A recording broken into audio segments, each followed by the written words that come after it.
Subscribe कीजिए हमारे channel को और बेल आइकन पर क्लिक कीजिए ताकि हमारी वीडियो आप तक सबसे पहले पहुंच सके और लाइक जरूर करें।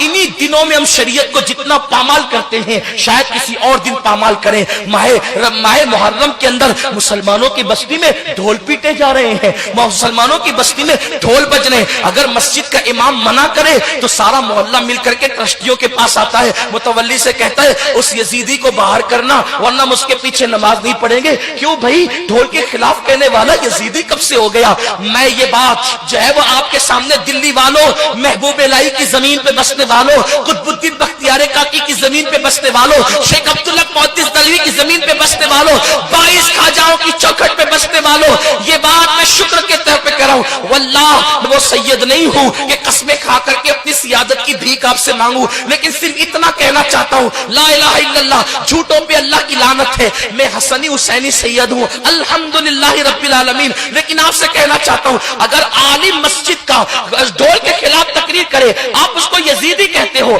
अगर हिम्मत है तो मुझे भी यजीदी कहना।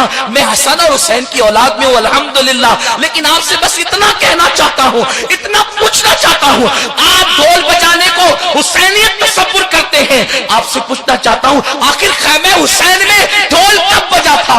जब अली अकबर की शहादत हो रही थी तब ढोल बजा था, अली असगर की शहादत हो रही थी तब ढोल बजा था, कासिम के लाश में घोड़े दौड़ाए जा रहे थे तब ढोल बजा था, बीबियों की चादरें छीनी गई थी तब ढोल बजा था। ढोल कब बजा था?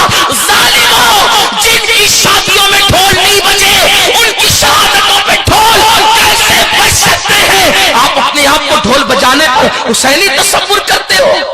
ढोल तो दमिश्क में बज रहे थे, ढोल तो दमिश्क में बज रहे थे। और सुनो, अगर शहादत हुसैन पे ढोल बजाने का इतना ही शौक है तो फिर बजाना, खुशी से बजाना, लेकिन उससे पहले एक शर्त है, जब तेरे 18 साल के बेटे का जनाजा उठे उस वक्त ढोल बजाना, उसके बाद अली अकबर की शहादत पे ढोल बजाना। उस दिन तो तू ताली बजाना भूल जाता है जब तेरे बेटे का जनाजा उठता है, और हुसैन के शहजादे के जनाजे उठने के दिन तुम ढोल बजाते हो, मेले में मेले लगाते हो। तुम्हारे घर की बेटियां बेपर्दा मेले देखने के लिए जाती है। कहां वो सैयदा फातिमतुज़ ज़हरा का किरदार जिसके सर के दुपट्टे को कभी चांद और सूरज ने नहीं देखा? मेरे इमाम कहते हैं जिसका आंचल न देखा महबूब महर ने, उस रिदाए नज़ाहत पे लाखों सलाम। कहां वो बीबियों का किरदार, कहां वो बीबियों का किरदार जब बीबियों से दुपट्टे छीन लिए गए? उस्ताद ज़मान मौलाना हसन बरेलवी ने भी लिखा है कि बीबियों के दुपट्टे छीन लिए गए। जिनके घर में जिब्रील इजाजत के बगैर नहीं आते थे उनके दुपट्टे छीन लिए गए। जिनके दुपट्टों को कभी आसमान की आंखों ने नहीं देखा उनके दुपट्टे छीन लिए गए। लेकिन जानते हैं, मौरखीन ये भी लिखते हैं कि जब बीबियों के दुपट्टे छीन लिए गए तो शहजादी ज़ैनब से जनाबे शहरबानों ने कहा, बीबी दुपट्टे छीन लिए गए, पर्दा कैसे करेंगे?